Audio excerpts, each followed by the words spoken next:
Good morning and welcome to the Golden State Momcast. I'm your host, Jenny Leilani Callison. I just woke up, but it's Veterans Day, so I wanted to make a video. Happy Veterans Day to all who served. It is because of our military and because of our forefathers and our Constitution and our military back then and our veterans throughout the generations that we have the freedoms that we have today.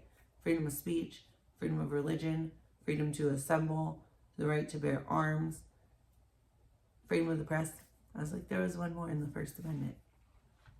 We're grateful and blessed as a country. I hope everyone's grateful. I know in recent years some people have not been.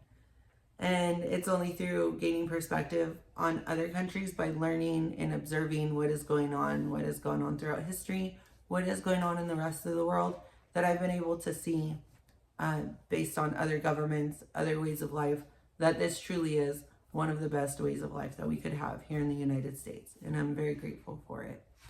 I'm also grateful for my time spent in the Army. I served from 2002 to 2006. I was a Patriot missile launching station operator maintainer.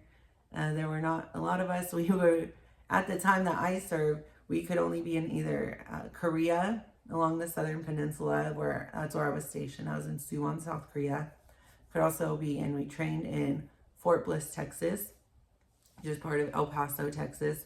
And the other place we could go to is Germany. Not been to Germany yet, but we have air defense equipment there, had.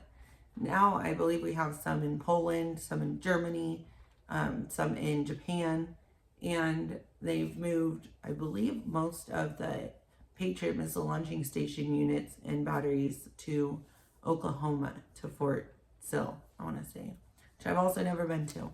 So I have been to Oklahoma, never Fort Sill. Maybe one day. That would be cool. There are a lot of U.S. military bases all around our country and all around the globe. So Veterans Day, November 11th. It is always on November 11th because November 11th is a significant date, and 11 o'clock on November 11th is a significant time.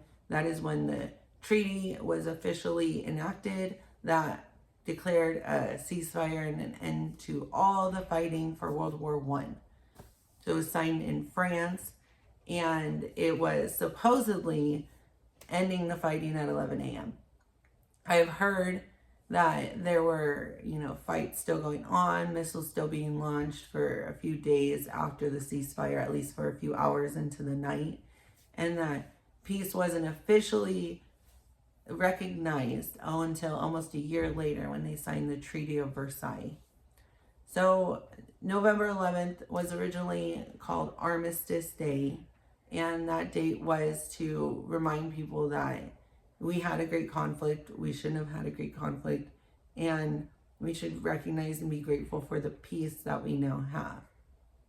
Unfortunately, most people in my generation and previous generations have not seen peace in our lifetimes. Since World War I and the treaty was signed on November 11th, we have had to go through the Great Depression, economic, turmoil. Financial stress is not peaceful. Having to leave your homes and your farms and your fields and your animals to come across west, because what I found about the Great Depression is not so much the lack of resources, but that people weren't able to both maintain their farms and pay off their banknotes. So it's not that they were being starved, they were being foreclosed on. It's terrible. There definitely should have been some kind of forgiveness program, maybe a payment freeze for a few years during the Great Depression. I'm not sure why they didn't do that. But after the Great Depression, we went into World War II. Then we had the Korean War. Then we had the Vietnam War. During that time, we had an ongoing Cold War. Then we had the Gulf War. Then we had the wars in Iraq and Afghanistan.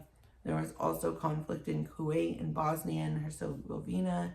The government in Libya was overthrown. Now there's legal slavery in the country of Libya that were trying to give personal freedoms to their people.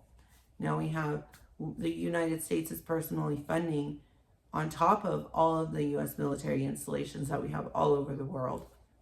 We're funding conflict in Ukraine. We're funding the conflict in Israel. we are doing whatever we're doing with those boats in Venezuela.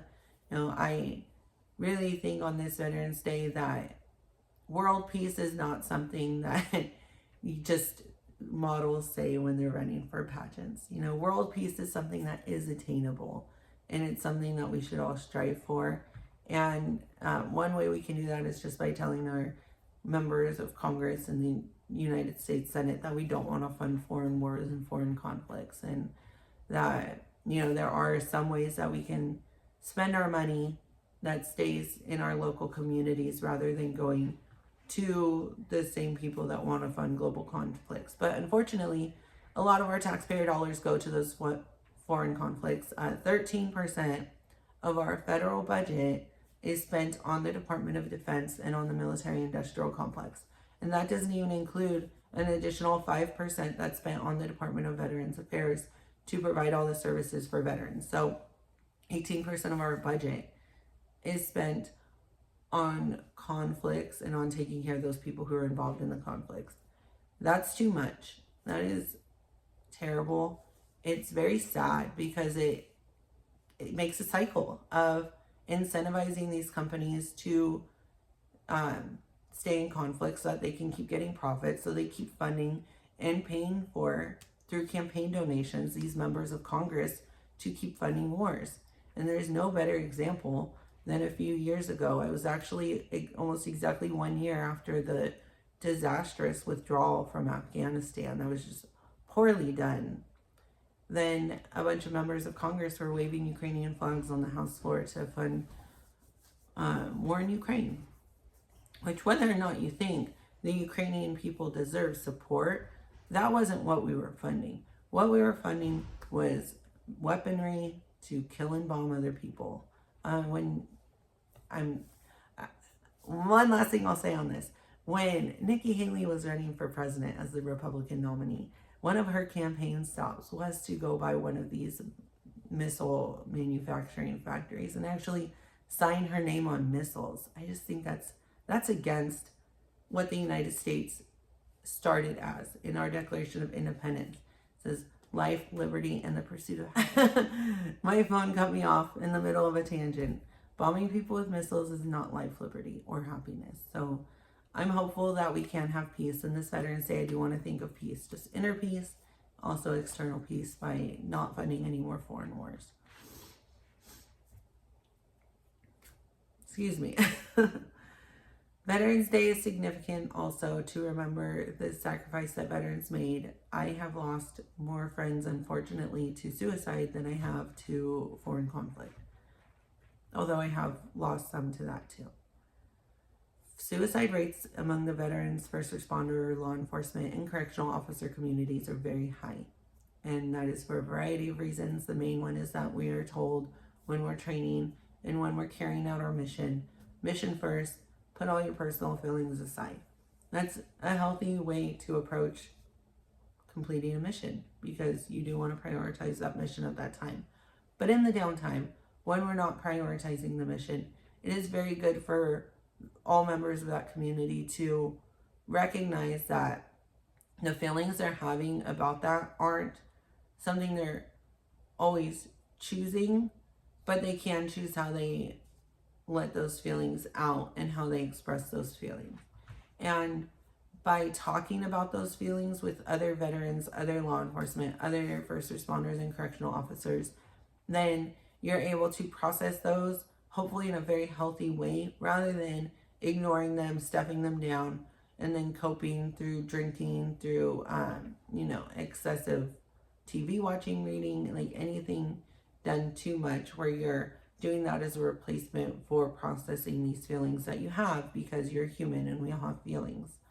And then they're not always true, but they are our body's reaction to an event and to remembering things. So by processing those in a healthy way, an event that's really shook you, that's really stayed in your mind, that you think like makes you feel shame, makes you feel just terrible, makes you feel like what is happening in the world, and a lot of despair, and maybe even like lessens the way that you value yourself as a human. By processing those in a healthy way, by talking to someone, by learning coping skills, by getting outside every day getting some exercise, eating healthy, drinking enough water, that you can one day look back on that same memory, that same conflict that gave you such a reaction, and feel peace about it. So I'm hopeful. If you're feeling very bad where you want immediate help, you can call the number 988. You can tell them you're a veteran, or you can tell them you're a first responder, or just tell them whatever is going on in your life. Even if you're not a veteran or first responder, that phone number is open to anyone, and they will connect you with services. Should be same day. If not, then in a few days or weeks. And that is one of the disappointing things about mental health, is that it does take time. It does take work on the person who's struggling with their mental health to get out there and get the help. And sometimes you do hit roadblocks and barriers, and you just got to keep moving regardless. Even though it's really hard when you're feeling really bad, it's hard to do all that. So I hope this brings you some encouragement to go out there and do it. So on that note, I want to say thank you very much to everyone who served, to everyone who swore an oath to uphold and defend the Constitution of the United States, protect it from all enemies, foreign and at home. I'm misphrasing that, but I did it. I did it for the military, and I did it for when I worked for the state legislature. And I think a lot of people have taken that oath. Thank you very much. Thank you so much to all the veterans. You mean a lot. You are valuable. Whatever reason brought you into the service, whatever reason might have taken you out of the service, you are still valuable. You are loved. And I hope that today and every day you're able to remember just how loved you are, how much you mean, and how much your sacrifice meant to so many people. And all the families of veterans, you're not alone. You've been through a lot. I hope that you also have support systems, and the families of first responders and correctional officers as well. It's just a small portion of the population that community makes up. And so I hope the rest of society can share in the burden and can help carry the load. I honestly do feel that by talking about our problems with other people, it doesn't put more of the load on them. It actually makes everyone's load a little bit lighter. And that's what we should do as a society, is help make each other's load lighter, so that we're able to walk freely throughout the day and enjoy the freedoms that we have in this wonderful country, the United States of America. Okay, this was the Golden State Momcast. I hope everyone has a wonderful day, and God bless.